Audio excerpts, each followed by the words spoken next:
Welcome to the Recruiting Stories podcast, where we celebrate recruiting by exploring the stories of leaders, executives, and top performers by digging in to their stories and how recruiting has impacted their trajectory and their success.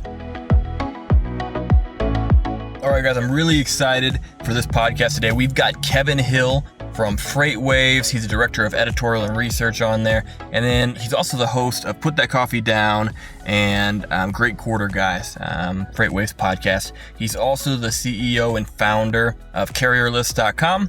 And he's a veteran in the transportation industry. So I'm excited to have him on because we're going to talk a little bit about, just some of the research that comes out of Freightwaves and how that impacts recruiting. We're going to talk about his entrepreneurial journey, and we're really going to talk about, how that has affected his success, what recruiting has impacted that, and really how he sees, taking the bull by the horns as an entrepreneur, and then networking and making the most of opportunities as you have them. So looking forward to talking with him today, and let us know if you have any questions afterwards. Thanks, guys.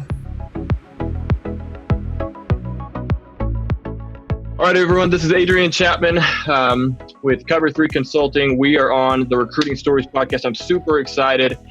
We've got Kevin Hill today, and I'm personally excited about Kevin because most of you know who Kevin is because of Freightwaves. And Kevin is the director of editorial and research at Freightwaves right now. He's a co-host of Put That Coffee Down, co-host of Great Quarter Guys, and then he's also the president and founder of carrierlist.com. Welcome, Kevin. How are you?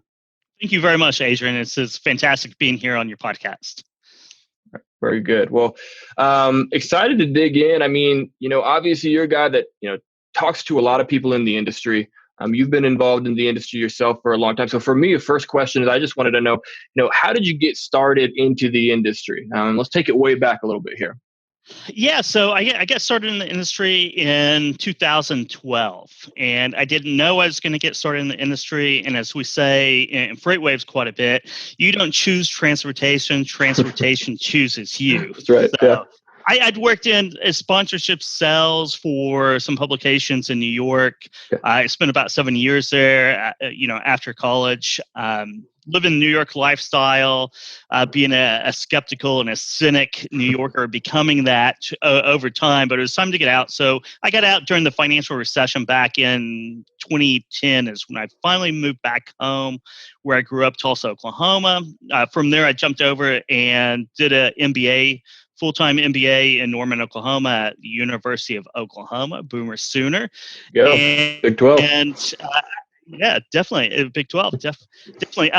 So after that, it was still kind of a shaky economy. I wanted to be a financial analyst. Okay. I really wanted to run numbers and be accounting and that type of things. And it was very hard to get a position at that point coming out. Mm-hmm. And in retrospect, because between my stints as a freight broker after that, I did do I was a financial analyst for a CPG company for about a year, and it was like the worst year of my life. It was the most boring thing in the world. So. Okay. But I joined a firm, Melton Truck Lines. Okay. I think they're Melton Logistics now. When I was there, their 3PL or freight brokerage was Connexus. So I did that and started cutting my teeth in a freight brokerage, which was a very interesting experience. You walk in, you have people arguing with drivers. It's just pandemonium all over the place, and it was just a really weird environment. But I cut my teeth on that. It was mostly flatbed, heavy haul, into and out of Mexico, so northbound, southbound loads, Canada as well. That was our niche and what we like to do and what we made the most margin on.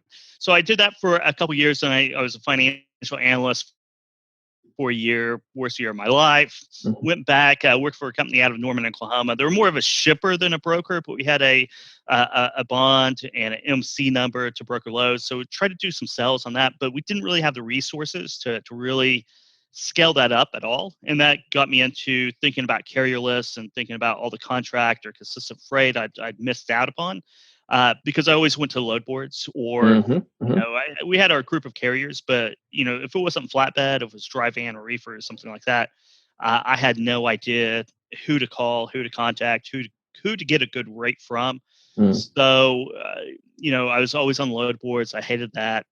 Started working with a couple private fleets and just wanted to see. I wanted a database I could use that I could look up equipment type and where a carrier operates or where their backhauls were, and just give them a call and see if I can negotiate something. So that's how Carrier List really formed. I started working on that, left the brokerage in late 2015 and started making cells in an Excel spreadsheet as I built up that and hired a call center, and we're still making calls today every day to carriers, adding new carriers in, updating information, getting better contact information, trailer types, preferred lanes, just everything for a broker's needs. So that's the story of Carrier List.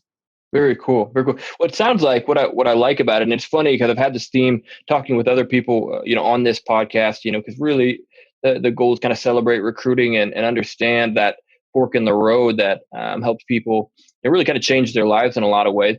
But it sounds like part of that fork in the road for you was like you found an opportunity, and that carrier list was like, okay, well, there's clearly a gap. Something's not as good as it could be, and I'm going to create the thing that I wish I had. Is that right?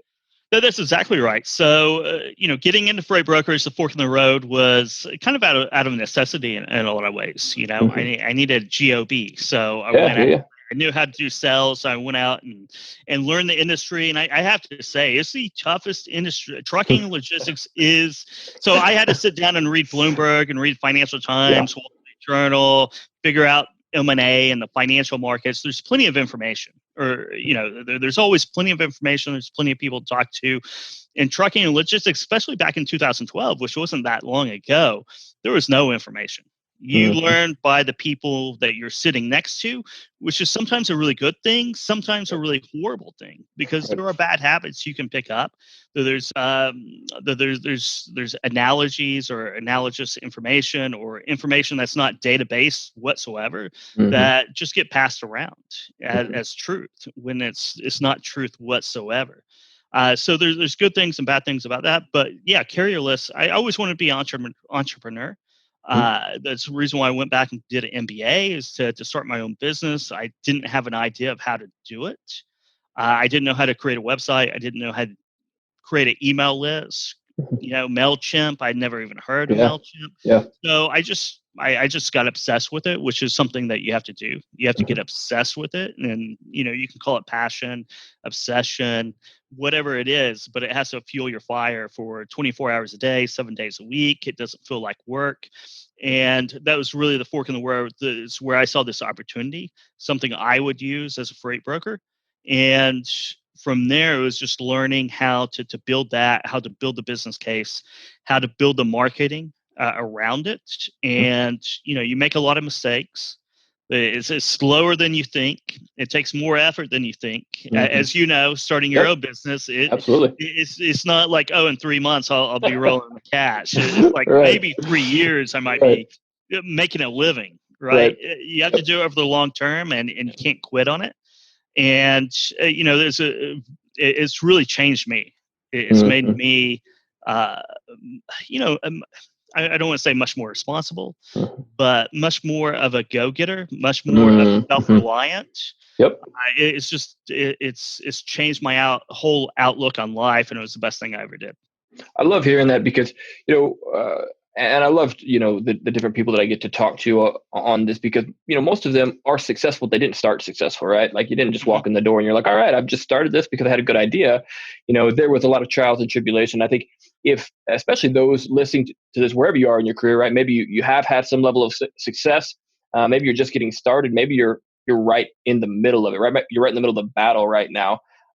That point that Kevin just made is so crucial to me because it's kind of falling in love with the process, and just saying, hey, I'm going to figure it out, and just making that decision is crucial. And I know maybe it's a little bit cliche, but for me, that moment came when I realized like no one is coming to save me. Like no one is coming to hand me something to make it better, and it's up to me. And so when I figured that out, I was kind of like that changed everything as far as my mindset and how I worked. the same time. Yeah, you're exactly right, Adrian. At a certain point, no one's going to come and save you. You got to save yourself. So you got to do whatever it takes to save yourself. And if that means, myself, a perfect example of this, I'm not the smartest person in the world, but I can out hustle, I can outwork everybody, and that's something I can control. And, you're a football guy. You got to like practice. If you That's don't right. like going out to practice, Howard Stevens, he was like the smallest running back in the NFL, or one of the smallest back with the Baltimore Colts back in the 70s. I know he was a client of mine for a little bit, and still a friend, but he said he was just like, he's a scratch golfer now. He's like 70 years old, scratch golfer. He used to tell me, you gotta love to go to the driving range. Yep. You want to be good at golf, you gotta love going to the driving range. You gotta 100%. love just playing and practicing. If you're not present in the moment, from Last Dance, right? It's another good lesson. Yep. Be present in the moment. If you're not that, you're not going to be successful. It doesn't matter how talented you are, how smart you are, how many connections you have. It doesn't matter. If you don't enjoy doing it, you're not going to do it. 100%. I kind of tell the story for me. I quit basketball in high school, and part of it's because I hated practice. But for some reason, I loved track and I loved football practice. But for whatever reason, like those were things that I enjoyed doing, and I happened to have some talent there. But I got better at them because I got excited to go to practice every day, and it shaped me. Don't ask me about golf because that's. Don't ask me about golf either, because it's horrible. Sometimes I like it, sometimes I don't. Usually I don't. Right. But yeah, it's a funny thing. If you don't like doing something too, I mean, this is another very important lesson that I've learned. If you don't enjoy doing something, don't do it. Right. Do something you enjoy doing, something you enjoy practicing at. Because if you're making your living right now on something you don't enjoy going in and grinding it out every day, you're never going to be successful. Don't do it. Do what you want. That's so good, because knowing when to cut bait is extremely important. I tell people, like, a lot of times I talk people out of jobs all the time, because because we talk about the role, and I want to be honest with people about roles they're going into.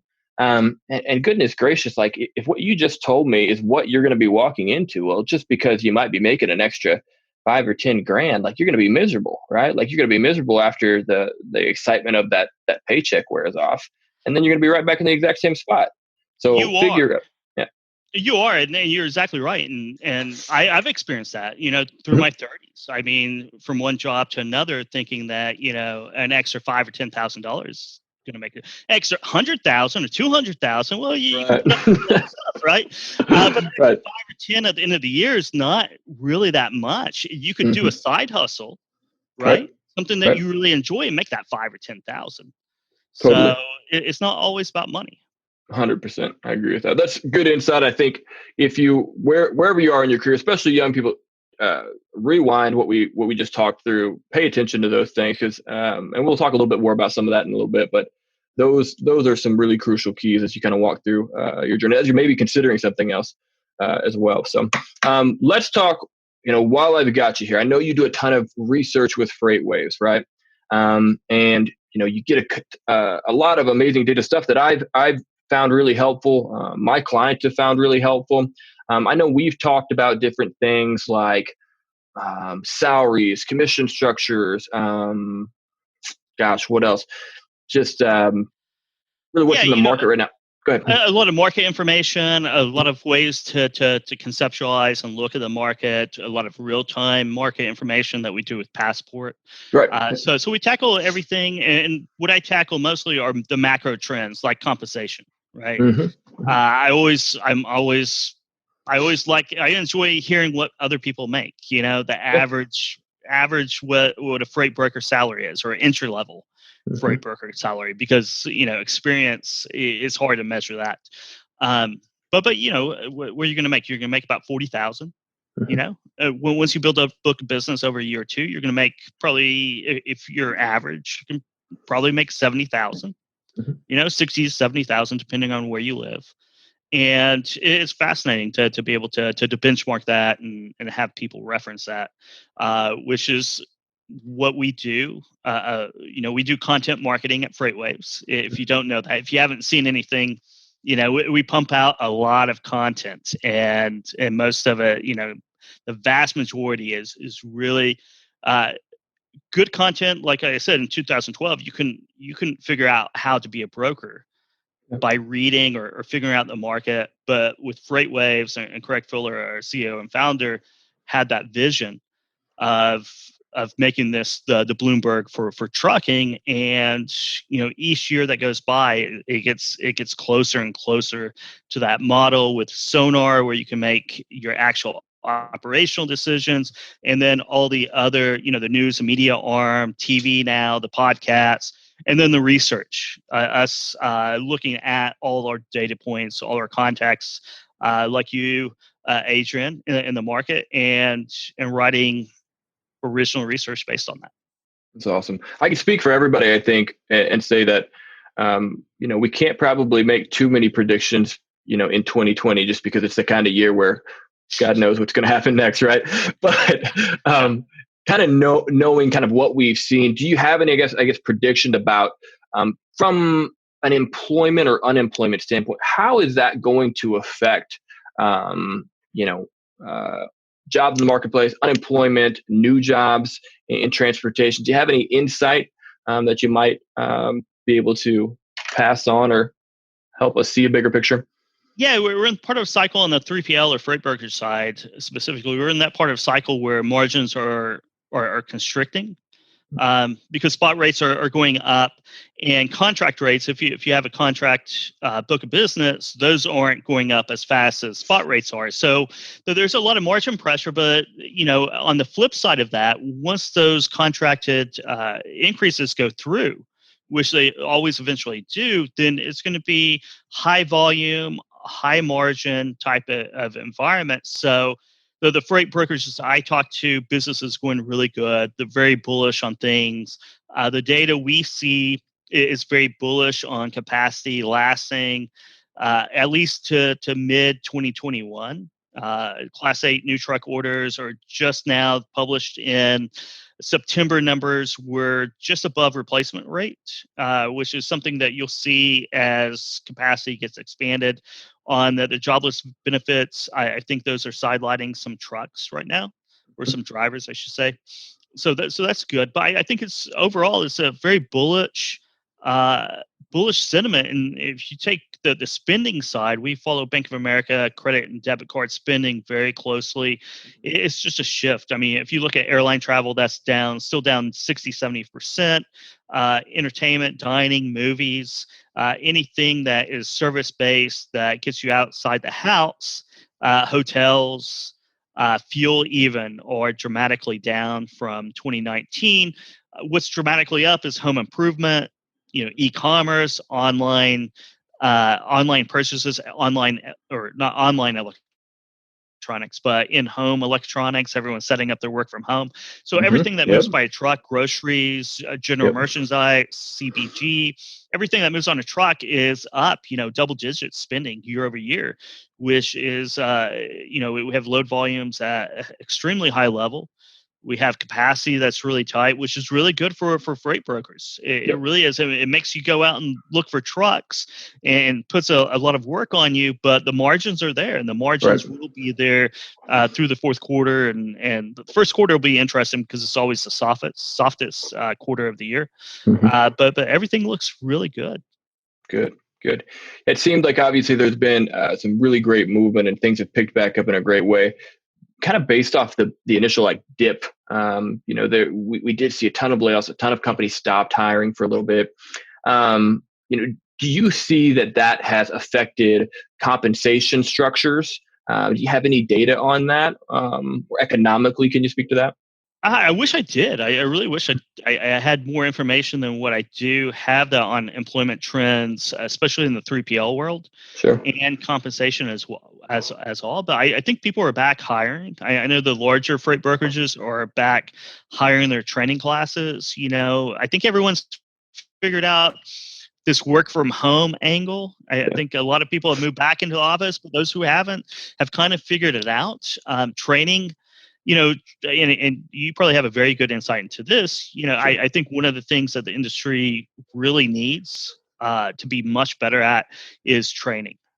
Agree. Training Yeah. on those new brokers that are coming into the industry is essential because, as you know, and I'd like to hear your thoughts on this, but the turnover in the industry and what drives that, and that's something I'm very interested in. I want to learn more about and probably do some research in the future on.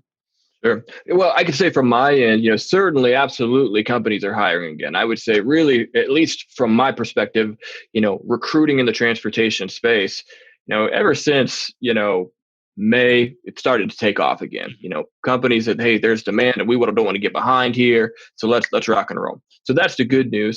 I do think that, like, if I were speaking from my perspective, I would say that, I could see some leveling out as far as, how some things, how commission structures and things like that may have changed a little bit, potentially. I have seen some changes there, but overall, not a ton. When it comes to turnover and things like that, I think, and I just data I've seen is around 30% that we've seen in the transportation space, around there.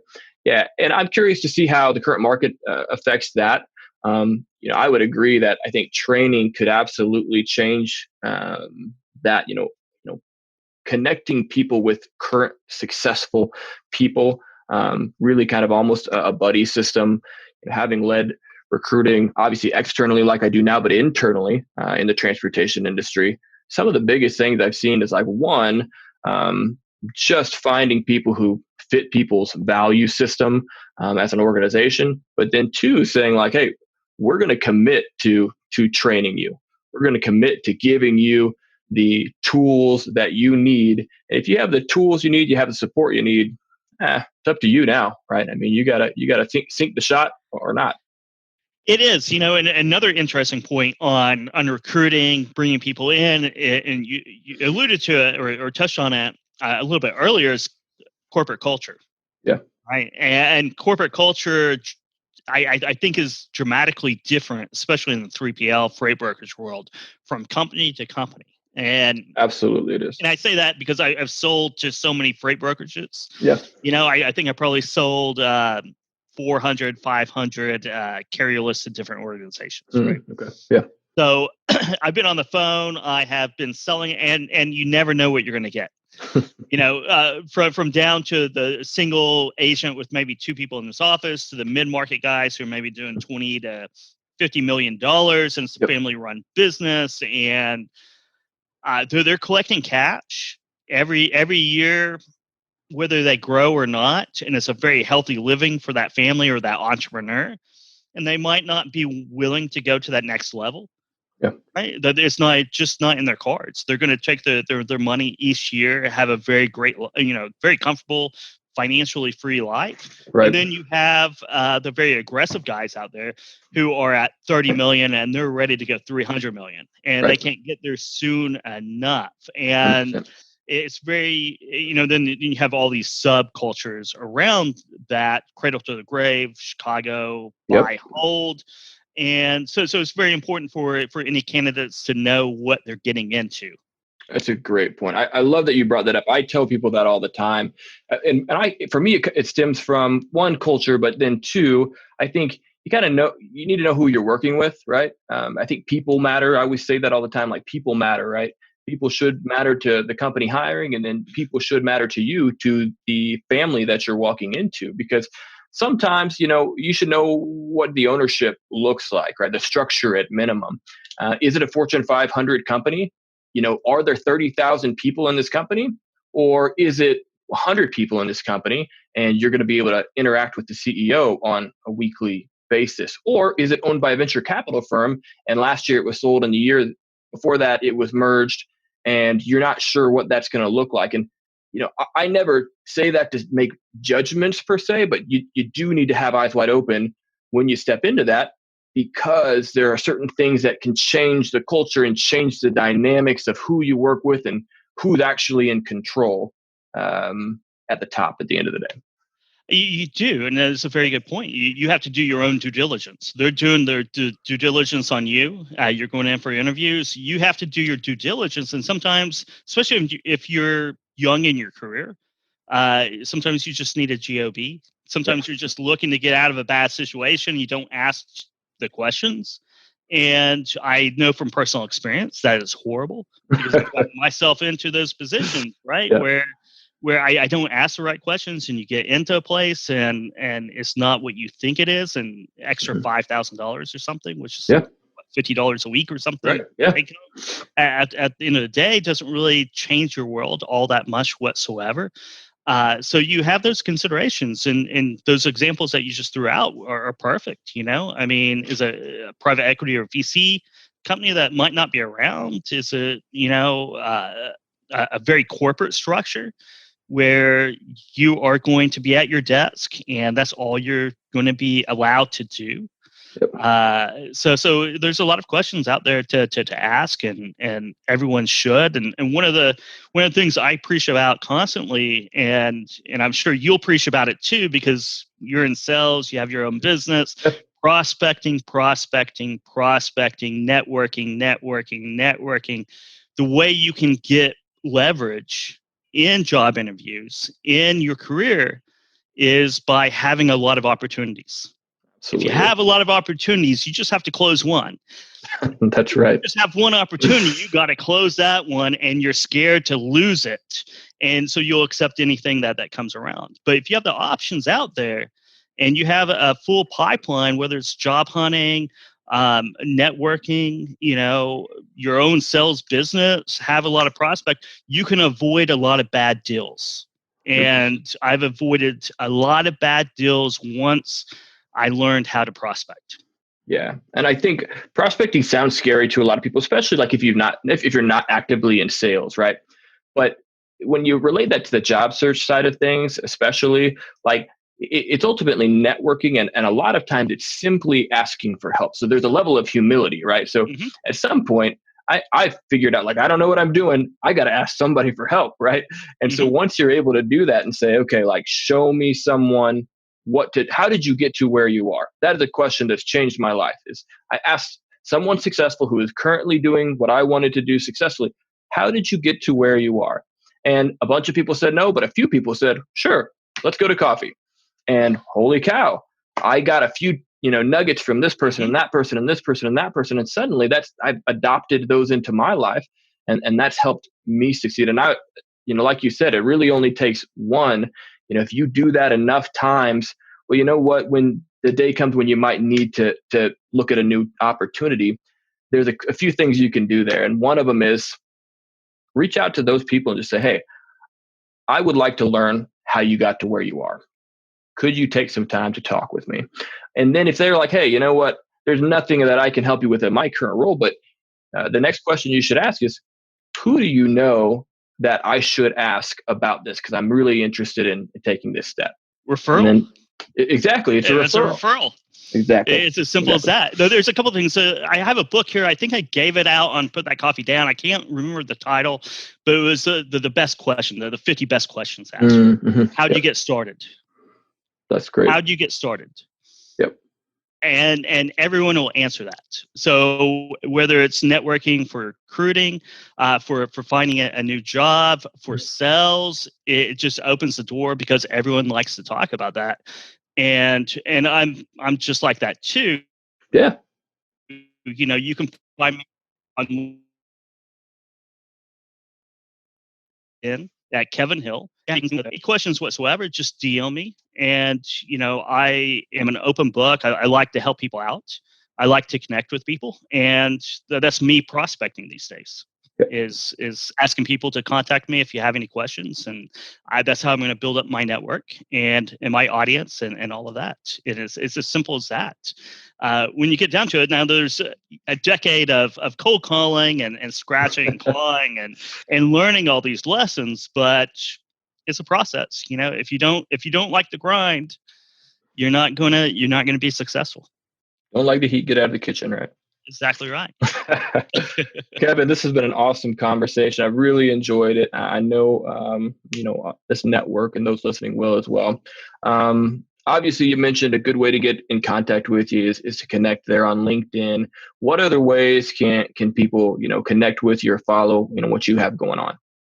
So, I mean, it's really LinkedIn. I mean, you can email me at khill@freightwaves.com. I have the media at freightwaves.com inbox as well. So I probably get 200 emails a day, from press releases to spam to legitimate emails. So that's really not a good way to contact me. LinkedIn, I will return LinkedIn messages before email messages usually, because they will get lost. My LinkedIn won't get lost.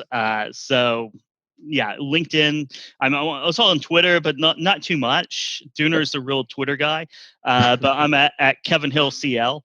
But if you really want to reach out, learn more, find information about the shows, go to LinkedIn. Kevin Hill. Right, okay. And then I always, you mentioned a book earlier. I would like to ask everybody, like what was one book that maybe shaped your journey that you would recommend to everybody else? Is there one you can think of? Yeah, and that's a good point too, because 73%, I think this is statistics, somewhere around 70%, or maybe even 90%, maybe 70% of employees are disengaged. And I think it's around 90% of all salespeople have not read more than one sales book. Does that sound about right, Adrian? Yep. Mm-hmm. Yeah. So that always amazes me, because I read sales books, and that's what I really started doing when I started Carriolets, because I didn't know what I was doing, and it's another form of asking for help, right? Is go out and read, because people out there have they've been through what you want to go through, and they have that information, and it's not going to happen overnight. There are no overnight successes, but I would say one of the books I always recommend, it's a weird book. It's not a weird book, but it's from the 60s. It's How to Make Your Point in 30 Seconds or Less. Okay. And it's crafted my communication style, first in writing. Yeah. I don't write any emails over 120 words, which is about 30 seconds. Mm-hmm. It goes with, why have radio and TV ads have always been and continue to be 30 seconds long. Yeah. That's your attention span. Yeah, we can't handle much more than that. You can't handle much more than that. I got to Freightwaves. We really can't. Got to Freightwaves. Emily Zink showed up about 2 or 3 weeks after I did, who runs media and content. And she used to be an anchor. Mm-hmm. And she taught us, the first lesson she taught us in our media training was speak in 20-second sound bites. Mm-hmm. So you can pivot and talk for longer than 20 seconds, but it needs to be 20 seconds and then pivot and make a very clear pivot, maybe to another point or another topic or something. But don't try to ramble on for 3 minutes, because no one's going to pay attention to you. I learned to not talk for more than 30 seconds in my first sales job, because if I did, I'd get hung up in the first 15 seconds. Exactly right. So that's one of my favorite books. It's only like 60 pages long. I mean, especially on the writing side, it has some public speaking as well, so mm-hmm. you can read that. But I think totally it's 70 pages long, and I reread it every 6 months probably, just to mm-hmm. polish up on it. I just finished a blog post on tips for cold emailing, and I flipped through it as I wrote that blog post for the sonar.freightwaves.com blog post. That's awesome. A ton of good information coming out from Freightwaves, and especially Kevin. If you are a salesperson in the industry, if you are in the transportation space, brokerage space as well, obviously follow what Kevin has going on. We appreciate your time, Kevin. Looking forward to connecting with you here in person one of these days when COVID figures it out. And then we'll talk to you down the road here. Thank you again. Thank you, Adrian. It's fantastic. Enjoyed it. Thank you for listening to the Recruiting Stories podcast. If you haven't yet, please subscribe on whatever platform you listen to podcasts. Additionally, connect with us on LinkedIn. Adrian Chapman and Cover 3 Consulting are the 2 pages to connect. Additionally, look at our website, www.cov3consulting.com. We would love to hear from you with any suggestions for future guests, as well as any questions you might have about recruiting, about the podcast, about the industry as well. Looking forward to bringing you guys more recruiting stories here very soon.